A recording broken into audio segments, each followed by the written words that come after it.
का हो रहल बा? सब लोग काम छोड़ के फोन लेके का कर रहल बड़ा? विकास सर, पृथ्वी सर अभी तक ऑफिस ना आइले। का? लेकिन पृथ्वी सर तो हमेशा 10 बजला से पहले ही ऑफिस पहुंच जाले और आज इतना इम्पोर्टेंट मीटिंग भी आ। आई नो, बट वो अभी तक ना आइले। उनका फोन भी बंद बा। घर पे फोन कैली तू? सब उनका के ही ट्राई करत आड़े सर, बाकी घर के फोन भी बंद बा। कोनो बात ना, हम उनकर पर्सनल नंबर पे फोन कर रहल बानी। सर के तो पर्सनल नंबर भी बंद बा। विकास सर, कहीं ऐसा तो नहीं खे कि पृथ्वी सर कंपनी बेच देले बाड़े और यही से वो अपन सारा फोन बंद कर देले। पिछला महीना वो कंपनी बेचे के बाद भी करत रहले। ना माया, अगर पृथ्वी सर कंपनी बेच भी देती तो एक बार हमनी से बात जरूर ही करती।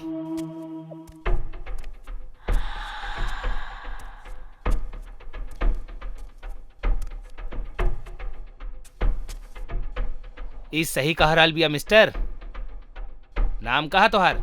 माया। और तोहार? विकास। मिस्टर विकास, मिस माया सही कहा राल बानी। पृथ्वी जी ई कंपनी हमरा के बेच देले बाड़े और अपना पूरा फैमिली के साथे ऊ हमेशा हमेशा के खातिर अब्रॉड चल गइल बाड़े। आज से ई कंपनी और तू लोगन के नया बॉस हम बानी, रतन कुकरेजा। लेकिन वेकिन के छोड़ा और खुशखबरी सुना। नेक्स्ट मंथ से आप सबके आपके करंट सैलरी से 20% ज्यादा मिली। यही से पूरा मन लगा के काम करिया। मिस्टर रतन, अगर पृथ्वी सर कंपनी आपके बेच दिले बाड़े ता एमे हमने से छुपाए वाला कोनो बात ना रहे, लेकिन उता हमनी के बतौले बिना ही अब्रॉड चल गेले। ई लॉजिक हमरा के कुछ समझ में ना आ रहल बा। ई अमीरन के चोचला हा, काम खत्म और रिश्ता खत्म। मगर छोड़ा यार, ये फाइल चेक कर ला। कौनो डाउट होके तो हमरा से डिस्कस कर लिया।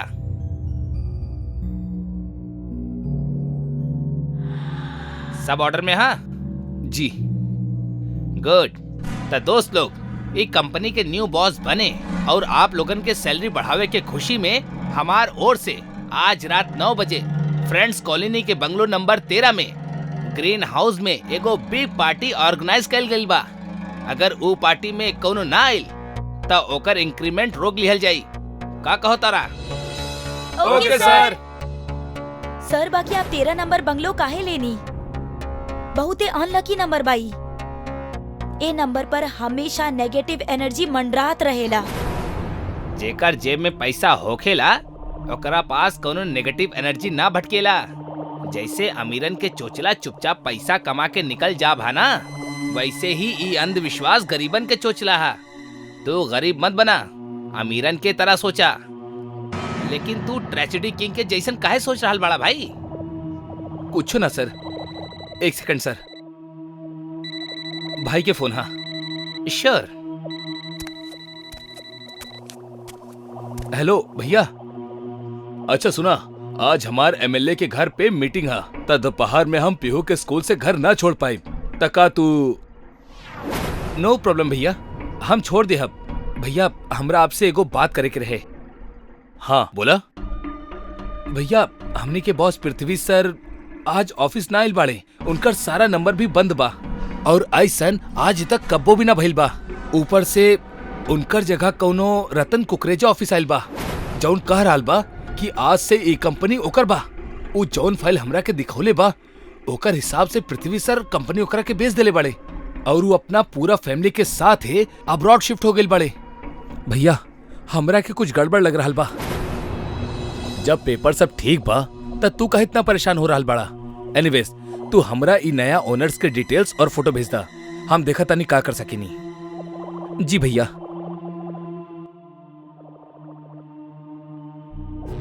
और हाँ, ये फोटो के यहाँ से हटा के एकर जगह कोनो दूसर फोटो लगा दा। आई थिंक यहाँ हमने के ग्रुप फोटो होके के चाहिए। का कहेले आप सब लोग? गुड आइडिया सर। हमार आइडिया के सपोर्ट करे के खातिर थैंक्स। चला फिर एगो बढ़िया सा ग्रुप फोटो हो जाओ।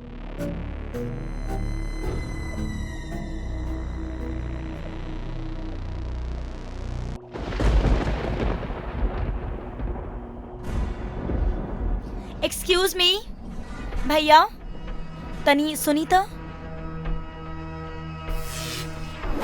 आप लोग घबराई मत, अब वहीं लाइट आ जाई। बहादुर देखा लाइट के का हो गइल बा।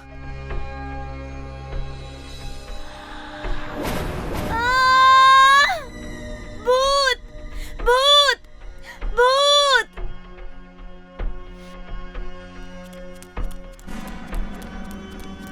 माया का भइल? आँख खुला माया, का भइल? सर भूत बा। भूत? माया यहाँ कोनो भूत उतना हा हो सकेला तू अंधेरा में केहू के देख ले होगबू। एनीवेज तू लोग एंजॉय करा, हम आवतानी। का नौटंकी है यार, नल में पानी ना है।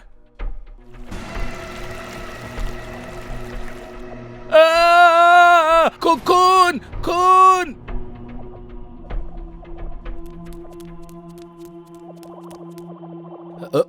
का भेल सर? नल से खून निकल रहा बा। सर नल तो बंद है, लेकिन अब वहीं तक ओकरा से खून निकलत रहे। एमे से तब पानी निकल रहा बा सर। सर लागत आप भी माया के तरह भूत के देख ले बाड़े, यही से आपके भी गलत फहमी हो गई बा। हो सकेला। अब चली सर, तू लोग जा, हम आओ तानी।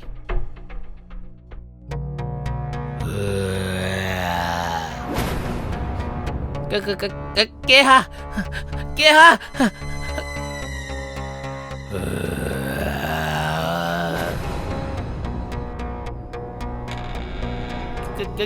के बाड़ा तू यहाँ का कर रहल बड़ा?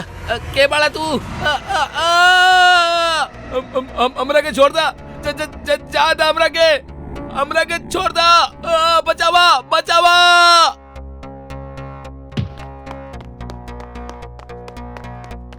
का भइल सर? भूत भूत, बाथरूम के अंदर भूत। लेकिन सर जब हमने सब गल रहनी तब तो वहाँ केहू भी न रहे। काहे माया? हाँ वो टॉयलेट में रहे, हम अपना आँखी से देख ले बानी ओकरा के। उता हमार गर्दन के भी पकड़ ले रहे, हमार यकीन करा। कोनो बात ना, हम आपके खातिर पानी लेके आओ तानी।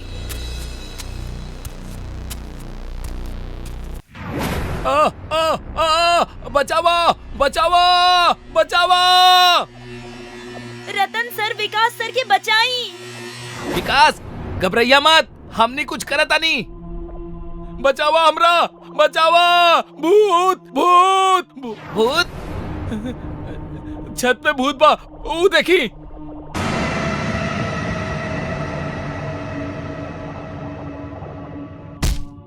विकास सर हम कहले रहनी ना आपकी बंगलो अनलकी बा। अब तो यकीन भइल ना आपके? 13 नंबर तो हमेशा से ऐसे नहीं रहल बा। हम बहुते फिल्म में देख ले बानी सर, बाकी केहू सुनत ही नहीं के। अब भुगती सब।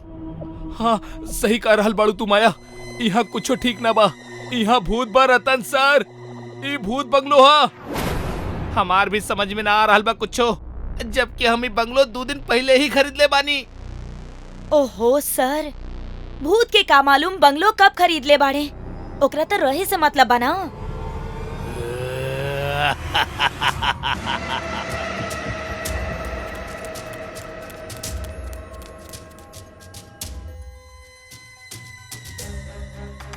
तू हमरा और हमार परिवार के काहे मरला? काहे मरला? तू के बड़ा? काहे कि हम भूतन के मरले बानी। हम पृथ्वी बानी।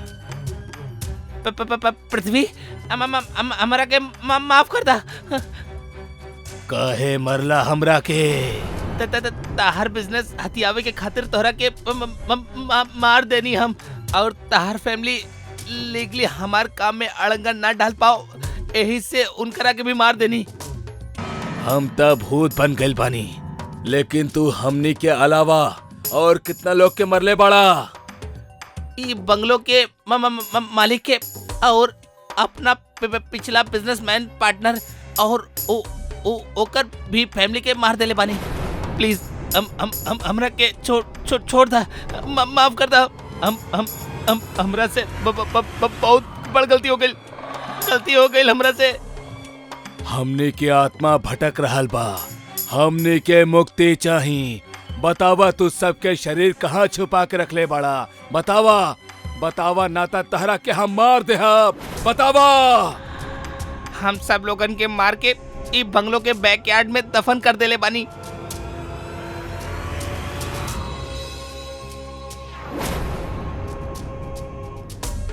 पांडे जा पीछे कोर्टयार्ड खुदवावा। तू लोग के बड़ा शौक लगल। विकास हमार छोट भाई हा और ई तहर बारे में हमरा के बतौले रहे। तहर फोटो देखा थी, हम तहरा के पहचान गल रहनी रतन कुकरेजा कि तू वही शैतान बाड़ा जौन लोगन के बड़ा चालाकी से पार्टनर बना के उनकरा मार के उनकर बिजनेस हथिया लेवेला। तहरा पकड़े के खातिर हमनी ई सब भूत वाला नाटक के लिए बनी। विकास के उल्टा भी टंगनी। तू सारा सबूत दे देले बड़ा। अब तोहरा के तहर कुकर्म के सजा मिली। तोहरा के फांसी होई, फांसी।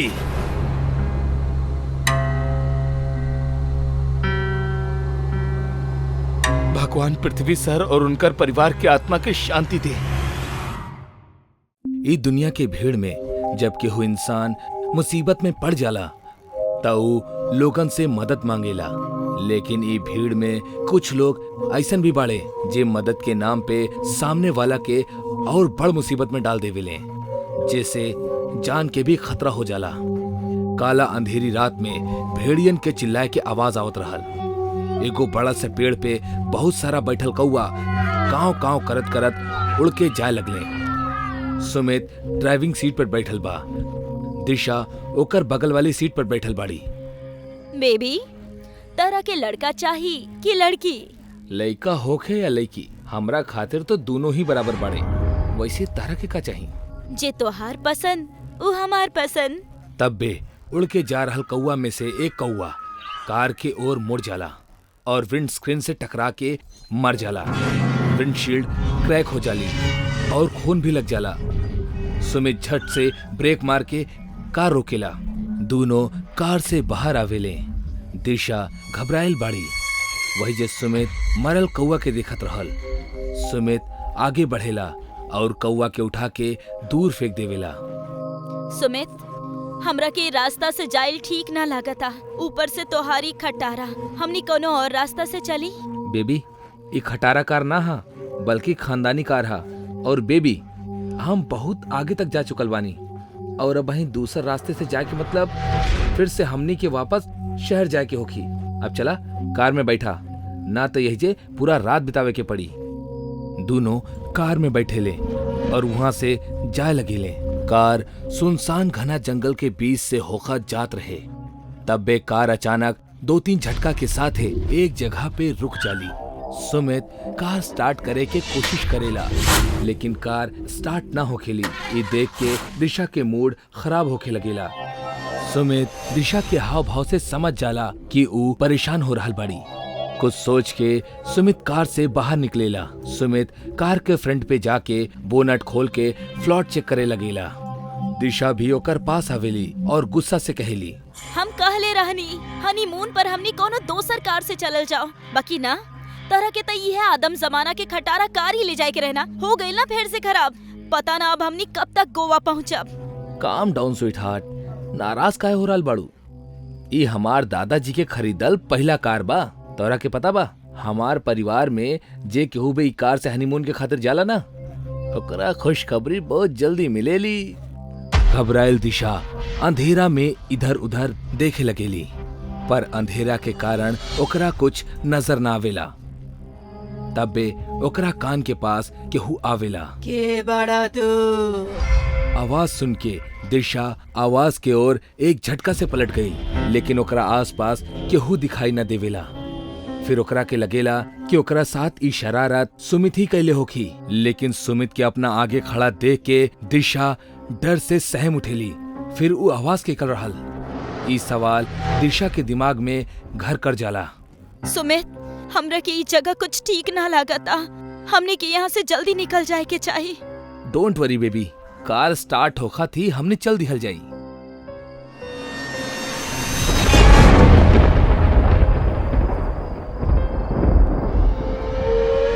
दिशा का भइल?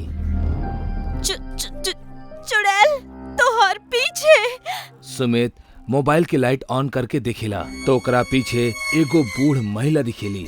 लगातार बिजली कड़क रहल बाड़ी। दिशा के अबहिनो थोड़ा अजीब लग रहल बा। दिशा ये चुड़ैल ना बल्कि कोनो दादी अम्मा बाड़ी। दादी अम्मा, हमनी के कार खराब हो गइल बा। हमनी आज रात यहाँ आसपास कोनो रहे के जगह मिल सकेली का? सुमित, हमनी के ए तरह कोनो अनजान लोगन से मदद ना लेवे के चाही। ऊपर से ई दादी अम्मा कम चुड़ैल ज्यादा लगताड़ी हमरा के। अब हर केहू तोहरा तरह जवान और खूबसूरत तो ना लग सकेला ना डार्लिंग। डोंट वरी, ई एगो बुढ़िया बिया। एकर खुद के पैर कब्र में बा। ई भला हमनी के का बिगाड़ ली? पास ही एगो डाक बंगला बा जहाँ हम देख रेख के काम करतानी। तू दोनों वहाँ रुक सकेला। डाक बंगला के दरवाजा अंदर के ओर डरावना आवाज के साथ खुलेला। दरवाजा पे उषा और ओकर पीछे सुमित और दिशा खड़े हो खिले। तीनों अंदर आवेले कि तब्बे दिशा के ऊपर एगो सांप गिर जाला। दिशा चीखत चीखत उछले लगेली। उषा ओकरा से कहेली, घबराबा मत, नकली बा, खिलौना बा। हमार पोता और पोती एकरे से खेले ले। जाके मुंह हाथ धोला, हम खाना लगावतानी। सुमित और दिशा एगो कमरा की ओर चल देवेले। उषा जा समय उनकरा देखेली। वही जे ओकर चेहरा पे चुड़ैल के रूप भी नजर आवेला। सुमित और दिशा डाइनिंग टेबल पे बैठ के खाना खा रहल बड़े। उषा चुड़ैल के रूप में दोनों के खाना खाते समय साइड में खड़ा होके देखत रहली और स्माइल करेली। तब बे दिशा ग्लास में पानी पियली और ग्लास जैसे ही टेबल पे रखेली ओकरा थाली में खाना के जगह बहुत सारा कीड़ा मकोड़ा दिखाई देवेले। वो जोर से चीख उठेली और थाली दूर फेंक देवेली और उल्टी करे के कोशिश करेली। दिशा, का भेल दिशा? का भेल? आर यू ओके? तू खाना काहे फेंक देलू? हमार थाली में छिपकली, गिरगिट और बहुत सारा कीड़ा मकोड़ा रहे। हम खाना ना कीड़ा मकोड़ा खात रहनी। तू होई खाना मत खा, फेंक दा सब कुछ। दिशा फेकल थाली की ओर देखेली ता ओकरा सिर्फ खाना ही नजर आवेला। फिर सुमित दूध के गिलास लेके ओकरा दूध पिए खातिर देवेला। दिशा दूध पिए लगेली तब ओकरा लगेला कि ऊ खून पी रहल बाड़ी। वो गिलास में देखेली ता दूध लाल दिखाई देवेला। वो झट से गिलास फेंक देवेली और खून खून चिल्लाए लगेली। इतू का रहल बाड़ू दिशा? देखा वहाँ ना तो छिपकली हा, ना ही गिरगिट हा और ना ही कोनो कीड़ा मकोड़ा हा। इट्स ओके, इला दूध पीला। सुमित एमे खून बा। हमरा के खून पिला रहल बड़ा। दिशा, तोहरा के हो का गेल बा? तोहर तबीयत तो ठीक बा ना? ई खून ना दूध हा। लागता तू कुछ ज्यादा ही थक गेल बाड़ू। चल के सुतल जाओ। सुमित गहरा नींद में सुतल बा। दिशा के नींद ना आ रहल बा और ऊ बेड पे बैठल बाड़ी। ओकर नजर खिड़की की ओर जाली तो ओकरा वहाँ चुड़ैल खड़ा नजर आवेली। ऊ जोर जोर से चीखे लगेली और सुमित हड़बड़ा के उठ जाला और पूछेला, दिशा का भेल? सुमित और दिशा दोनों खिड़की की ओर देखेले पर केहू भी नजर ना आवेला।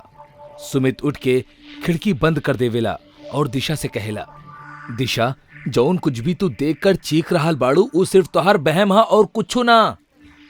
तू आराम से सुत जा, सब ठीक हो जाई। ना सुमित, हमार बिलीव करा, वहाँ सच में कोनो चुड़ैल जैसन रहली। हम अच्छा से देखले बानी दिशा, वही जा कुछो नहीं खे। एनीवेज, तू बहुत घबराइल बाड़ू। हम तोरा खातिर पानी लेके आवतानी, ठीक बा? सुमित किचन की ओर जाला। वही जा फ्रिज रखल बा। सुमित पानी निकालेला और फ्रिज के डोर बंद करके वापस मुड़ेला कि ओकरा के लगेला कि ऊ कुछ देखले बा। वो फ्रिज वापस खोलेला और बुरी तरह हैरान रह जाला। फ्रिज में एगो कटल सर रखल नजर आवेला।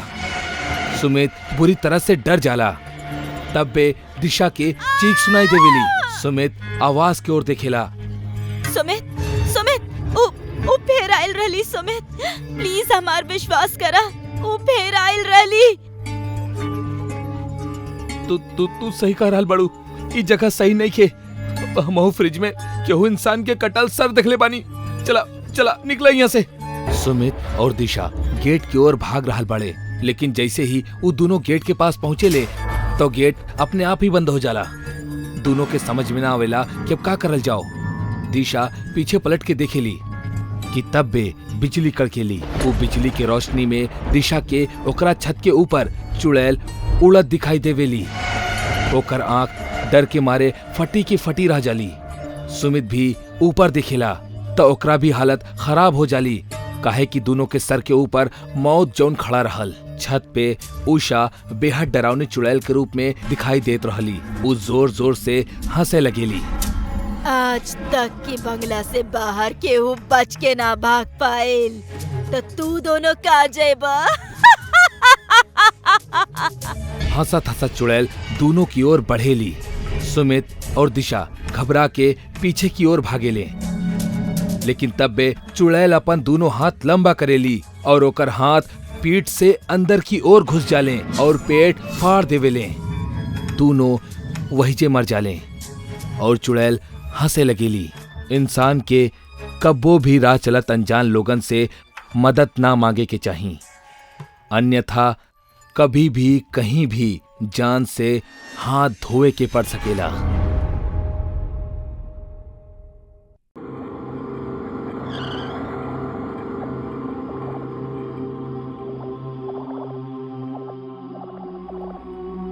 इहा हमनी के नया बंगला।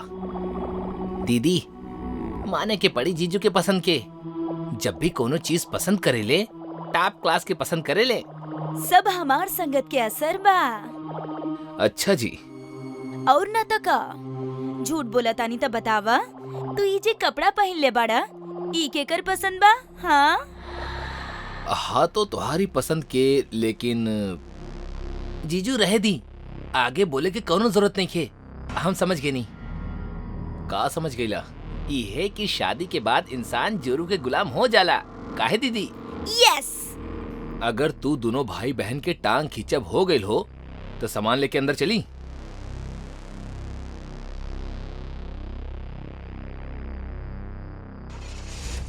जीजू अच्छा भइल आप वर्कर्स के बोल के पहले ही सामान सेट करवा देनी, ना तो इतना बड़ा बंगला में सामान सजावत हमार ता हालत ही पतली हो जात। काहे दीदी? सिर्फ तोहारी ना, हमार भी हालत पतला हो जाला छोटा।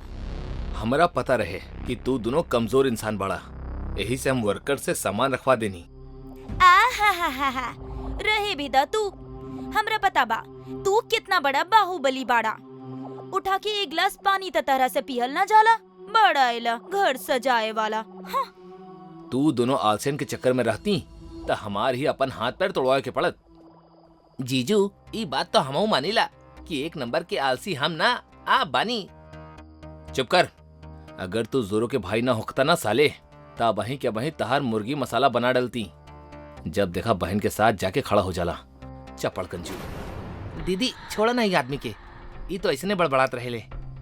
हमरा जोर की भूख लागल बा, जल्दी से कुछ बना दा ताकि खा पी के हम आराम से सो सकी। हाँ भूख तो मोह के लागल बा। तू लोग हाथ मुंह धोला, हम देखा तानी कुछ।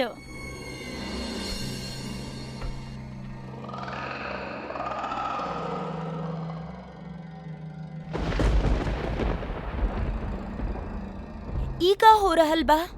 पता ना, हमार भी कुछ समझ में ना आ रहल बा। आई थिंक मौसम खराब होके की वजह से ये सब हो रहल बा। हमार बात सुना, हमार बात सुना। संजय के बोलस? हमार बात सुना, हमार बात सुना। दीदी लगता यही जग कोनो भूत था। भागा दीदी, जीजू भागा।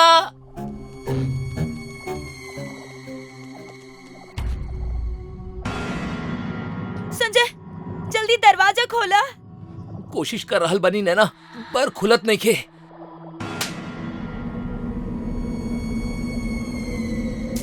ए जी कुछ करी, हमार भाई तो लट्टू जैसन घूमे लागल बा।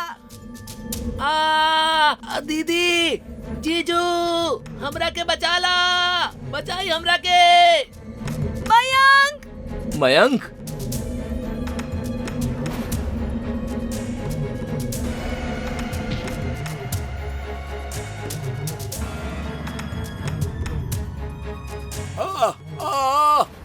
नाना, नाना बचाओ हमरा के। संजय! हमार बात सुना, हमार बात सुना।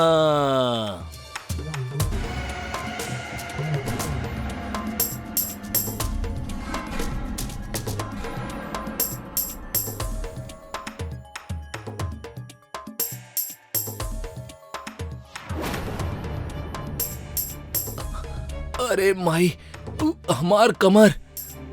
जीजू, हमार शरीर में भी बहुत दर्द हो रहा बा। का हमनी अभी भी जिंदा बानी?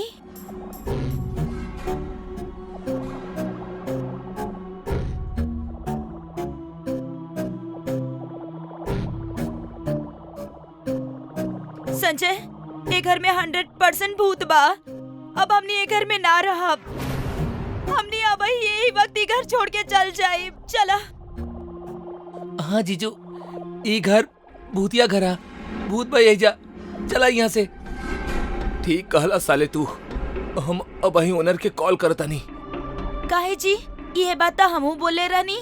ठीक तो सिर्फ मयंक के काहे कहला? काहे कि जोरू के इकलौता भाई के हर बात में वजन होखेला। हमार बात के मजाक उड़ावे नी ना। एक बारी घर से निकल जाई, फिर बतावता नी।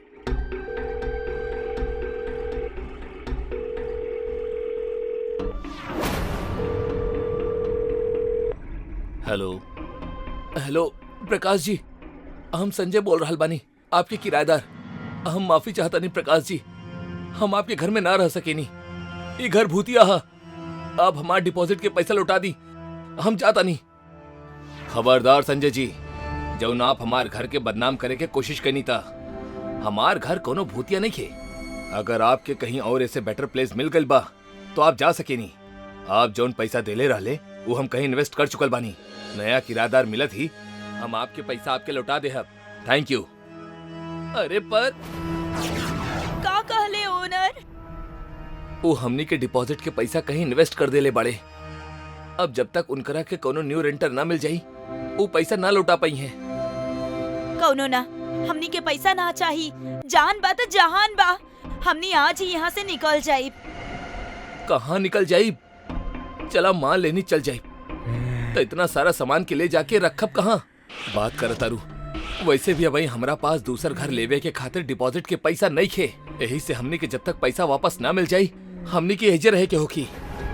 अरे संजय, बाकी यहाँ भूत रहेला। हमनी कैसे मैनेज कर पाई ओकरा साथे? संजय, तोहार कहीं और चक्कर तो नहीं खे चलत? और यही से तू लड़की के पावे खातिर हमरा यहाँ भूत से मरवावे खातिर लेके आयल बड़ा? बोला। ओ सुना, आपनी फिल्मी नौटंकी बंद करा। हमार तो तोरा साथे भी कोनो चक्कर नहीं खे। माफ करा हमरा। जीजू यार, ये आप का बोले जा रहल बानी? अरे निकला यहाँ से, हमरा भूत से बहुत डर लगेला। तू जैसन रिश्तेदार के होखला के बाद भी वो भूत अटैक कर गई। मतलब तोहरा ही खानदान के कोनो बड़ा बुजुर्ग होखी। दीदी ए जी, चिल्ला मत और हमार बात ध्यान से सुना। हमार पास ही भूत के भूत भगावे के एक जबरदस्त आइडिया है। तब बका मतलब बता। बतावा मतलब बताई। I hate you both. पर फिर भी सुना, हम एगो तांत्रिक बाबा के जानीला। इत्तेफाक से उहो हमरा के जाने ले। बाबा भूत भगावे में बहुत माहिर बाड़े। हम उनकरा के एजे बुलावता नहीं। उनकर आवत ही भूत भाग जाई और हमार काम हो जाई। हमने के यहाँ से जाए के भी ना पड़ी। काहे, कैसन बा? दीदी जीजू सठिया गेल बड़े। आप दोनों के मरे के शौक हा तो मरी भूतिया घर में भूत के हाथ। हम तो जा रहल बानी।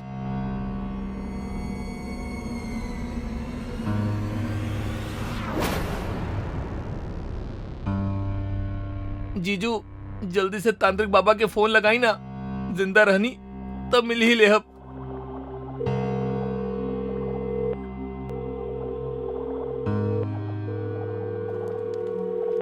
हेलो हेलो बाबा, हम संजय बोल रहल बानी। आप जल्दी से आनंद नगर बंगलो नंबर 5 में आ जाई। ई घर में भूत बा, वो हमनी के घर में बंद करके रख ले बा। प्लीज आप जल्दी से आ जाई। बच्चा, हम आ तो जाइब, लेकिन दक्षिणा कितना देबा? अरे बाबा, कितना चाहिए आपके? दे दा एक। बाबा, आप एक का 2000 ले ली, पर आप आ जाई। 2000? हम तो 100 सोचत रानी, ई तो 2000 दे रहल बा। तो कितना दे रहल बाड़ा? बाबा, हमार पास तो निवारण के खातिर बस 50-100 रुपया ही बा। जा, तो कल अइहा। फिलहाल हम कहीं और जा रहल बानी। हाँ, हम आ रहल बानी। तांत्रिक बाबा आ रहल बानी। लेकिन जीजू, हनुमान चालीसा पढ़ ला। हम फिल्मों में कई बार देखले बानी, हनुमान चालीसा पढ़े से भूत ना आवेला। जय हनुमान ज्ञान गुण सागर, जय कपीश तिहु लोक उजागर।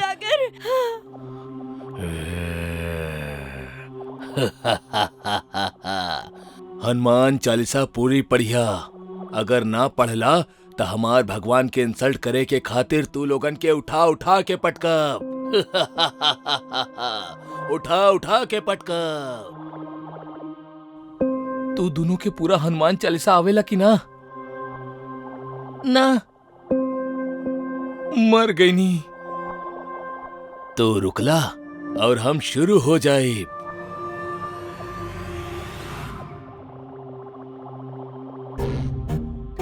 जीजू, बचाई हमरा के। संजय, हमरे के बचावा।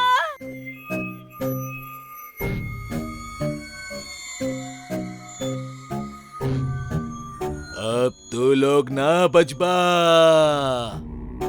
हमार होखत हुए तू इन लोगन के ना मार सकेला। तांत्रिक बाबा आ गए नी। हमार होखत हुए कौनो भी भूत पिशाच के काम मजाल जौन हमार शिष्य के बाल भी बाका कर सके। तू के बाड़ा, हम बानी बाबा के बाबा, काल के काल, नाम हा शाकाल।